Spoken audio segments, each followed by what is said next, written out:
Still processing up and down and so on. Why not discuss on the 28th? I was processing, I had not circled. And then I circle at home in a rural area. And then my mind focuses on one thing. We had been all over. I was deployed in Cape Town and in the Eastern Cape myself on Christmas days and all of those things. And I circled for the first time. Then this thing comes together. I start piecing things faster than I had done all the time. And the answer was, write a directive so that when the year begins, you are all in part focused on these matters because they're troubling a lot of people. And I'm honest that these matters, in my observation, were troubling a lot of people and the country as a whole. But, Minister, there was nothing that was going to happen in between the 31st and the official return. I know the police don't close and all of that, but the business of our country at that time, meaning everybody's withdrawn. And there was nothing urgent that will force you on the 31st of December to say, this, I have to issue this letter now. Why not wait because now it looks very suspicious. It's like a tender that is being awarded on the 28th of December. You're like, why? Everybody's on holiday. Even the mindset is now different. And you now drag us into this serious business on the 31st of December. It doesn't make any business sense, really. That would add... that would add on my side that what did immediate mean? I knew that there would be nobody who will, as a matter of today, call a meeting and convey the message and so on. But I wanted all of us to have it so that at the beginning of the year, we are able to say there was a directive written on the 31st. And remember, there's nothing untoward about a minister writing a directive on the 31st. It could have been a different directive altogether from this one. It could have said at the beginning of the year, employ people or facilitate or whatever. It could have been any directive within the law.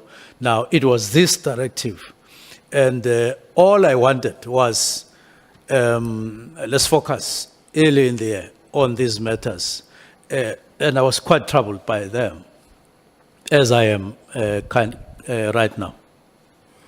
Now, Minister, there are alleged SMSs, WhatsApp exchange between Mokgotsi and Ngabinde about you. There's an allegation that Matlala bought a table at the ANC dinner, your table. I'll still come to that because the explanation you gave on the table, I don't accept that. All of these negative things about Matlala, who is arrested to have killed people, who has implicated minister on this or that, and you still, of all people, go and ask an affidavit from Matlala, who's in maximum prison. And in answering that question, actually, I just want to quote so I don't make a mistake. I think there was a bit of dishonesty there because you're saying the first answer is until I came in. You never, because you now realize on hindsight it was wrong for you to go and get an affidavit from a character like that. And you say, my legal team took their own initiative to obtain the affidavit. You said the initial, that was your original response. And when I intervened, you then say, no, it was my wish, and agreed to instructing them. So you give two answers on one question, that the lawyers acted on their own, which is unethical, and I point to that if they did that, they will be reported to LPC. There is no lawyer that can listen to you and out of feeling pity, without you giving them instruction, go to maximum prison to get an affidavit from a dangerous man. Then you say, no, I gave them instructions. Despite what is happening in this country about this man, despite what brings us here, because at the center of it is that Matlala takes decisions about this or that. If he's been told that PKTT is being disbanded and all of that, you still want to have something to do with such a person. Whereas on an official legal documents, which are going to go before Madlanga, before Parliament, and perhaps ultimately in court, why would you want to associate with such a character? Whereas if you say you don't know him? Because I was, for instance, associated with Matlala. My wife's surname is Matlala. And it was immediately assumed that I know Matlala. I've never issued a statement. I've never written anything. I don't care what they think. I don't know the chap. But you, because you are lawyers, it's you. You pass all these big fences of maximum prison looking for an affidavit from an ethical man who's in prison. How do you justify that, Minister? Now, let me read this. It will add another dimension. I may have used all those words, but what is actually written down is a straight answer to you. It says, Dear Mr. July, July is my lawyer. It says, I confirm that I act on behalf of Mr. and Mrs. Matlala, my clients, who have directed that I send this email to you. I understand that you represent the police commissioner, Mr. Senzo Mchunu, at the Matlala Commission. Well, I'm sure I meant police minister. My instructions are to present to you an affidavit deposed by Ms. Matlala. In essence, Ms. Matlala denies any dubious dealings with minister and wishes for what he terms General Mkwanezi's false allegations to be investigated. For that purpose, the following documents are attached to this email. Then I attach those emails. Now, this suggests that even the lawyers never went to maximum prison. There was discussion between the two lawyers. After I had said, we are leaving no stone unturned where there is my name and concerns. Now remember, in the background, on a daily basis, if not on an hourly basis, people write false things about me and my name and link me to people I'm not linked with or to in anything. And you have to, there won't be any thing coming from heaven that would actually clarify the matter. So anything that is legal, anything that is proper in terms of documentation and all of that between the lawyers, and they found that possible, that it could be, not that they traveled, not that there's anything illegal. Because people on a daily basis, as I say, they write dotted lines, which I don't understand what they mean, because nobody out there has any confirmation of anything between me and Matlala. Absolutely nothing. And I can go anywhere and say people must remain behind and investigate anything linked, but they still do it on national television without a piece of evidence. Now, I don't want to spare any moment making sure or making efforts that I have no link with Matlala. That's why I even got my diary to the lawyers to say, here is my diary, in case you believe that you are merely defending me on some. Canvass this question. Matlala and the wife's lawyer wrote and said they represent them, and we must get their affidavit because we are going to Madlanga's commission. Which one do we take home here? Because it's not me. You know, Minister, the worry is you shouldn't think you are speaking to me. These matters, as you stand there addressing us, you are clarifying the country which is troubled by these things. That ministers have got access to dangerous criminals to an extent that they can even have access to them even when they are behind bars. Matlala was found with a phone in a maximum prison. Matlala produces a minister's affidavit from a maximum prison.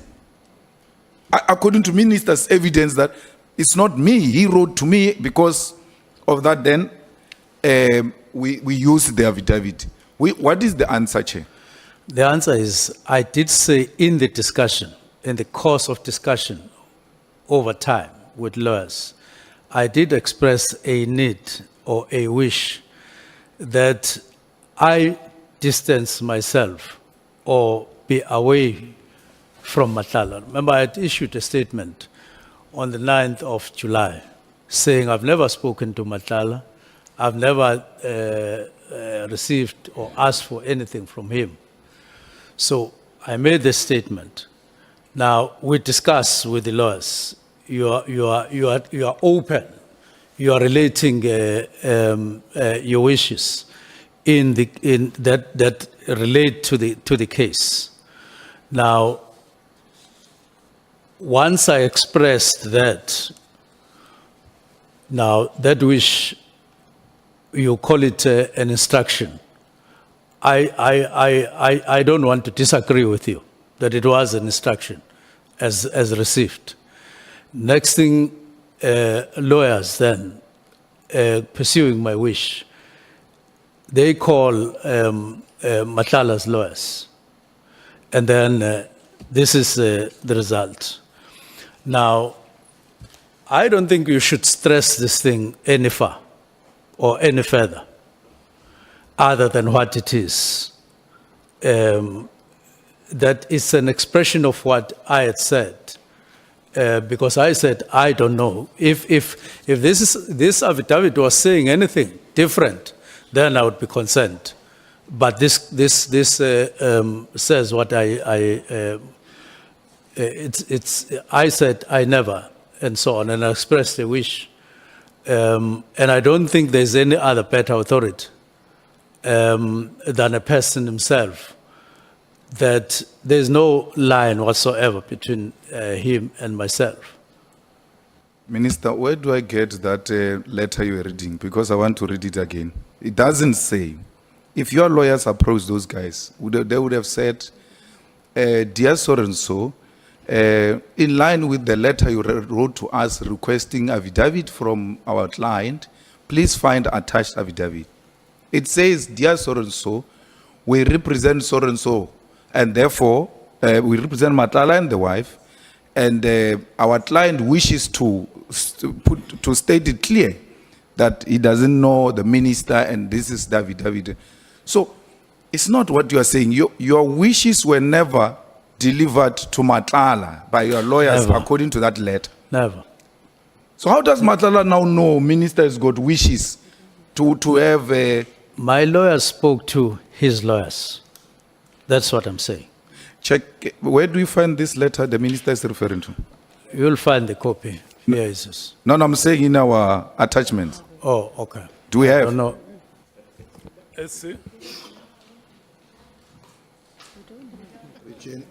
No, Chair, we have been asking for the copy of the letter. We haven't received it. Can I please have the copy? Yeah.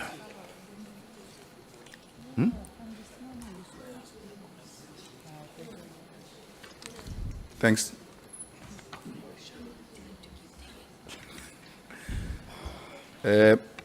Thanks, Chair. I start from which page? The cover page. Dear Mr. July, thank you for your email. No, it has not been sent to the Commission. Dear Advocate, we acknowledge a receipt of the affidavit. We clarify, for clarity, was this forwarded to Madlanga Commission? Dear Mr. July, I confirm that I act on behalf of Mr. and Mrs. Matlala, who have directed, you mark that, who have directed that I send this email to you. I understand that you represent the police commissioner, Mr. Senzo Mchunu, at the Matlala Commission.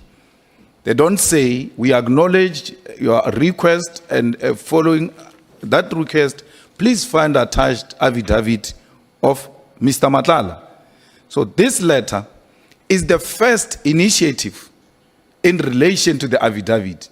How does Matlala know that a minister has got wishes? You sit with your lawyers, you express your wishes, and then you go separate ways. Before you know it, affidavit comes from maximum prison to your lawyer, who has never communicated with the lawyer of Matlala, or who has never spoken to Matlala himself. So how does Matlala now come to send you an affidavit which you have not requested, which earlier on you said you gave them instruction, earlier on you said they acted on their own, and then so on. Now we'll park that. We now are here. What gives effect to this letter? What makes these people to write this letter and then send you an affidavit?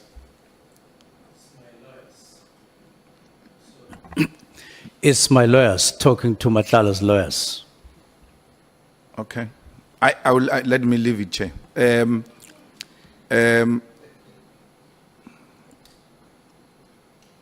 Why would a minister, even if this guy gave you the affidavit, where is, I know legally there's nothing wrong and all of that, but morally society has got a problem with this chap. And you still want to associate in a way with this chap, because you didn't need Matlala's affidavit to tell us that you don't know Matlala, because we'll have Matlala as well. He's on our list to ask him, do you know the minister? And if he says yes, then we know there's contradictions. Perhaps further inquiry will be made. But you don't need Matlala's affidavit in your clean papers, your morally high standard papers. You don't need such a character's affidavit to be attached and to be associated with you. This is a guy they say got 360 million tender in your department, and you say you cancelled it because it was wrongly awarded. Why would you want to be associated with such a person, irrespective of him writing in your favor that, no, I don't know the minister? Irrespective of writing in your, it's a character you don't want to be associated with. Now we're sitting here, you've got a affidavit from a morally questionable character, whereas a character that writes an affidavit from maximum prison. I don't want to be associated with Matlala. This is what the affidavit says. But you are now associated. We've got Matlala's affidavit. You've got Matlala's signature in your papers.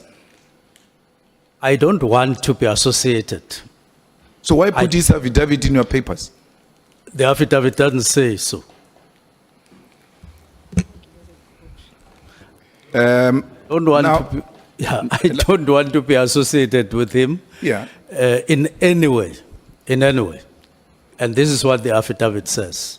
Yeah, but obtained by who my you get lawyers. affidavits from is very important. You don't just get affidavit from questionable characters, especially people who are behind bars.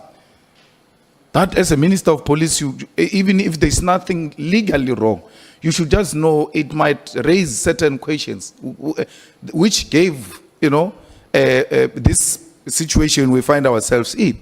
Had you not solicited anything from Matlala, whereas in maximum prison where it should be difficult to access him, we now sitting here and you've got Matlala's affidavit and we've been told that you are associated with Matlala, you are enabling Matlala to engage in illegal activities in the department and all of that. Something that you came here to clarify, but you come carry Matlala's affidavit to come and clarify us that Matlala must tell us from prison through you that you are not associated with him. I find that a bit problematic, Minister. I will leave it there, Chair. But I want to ask now,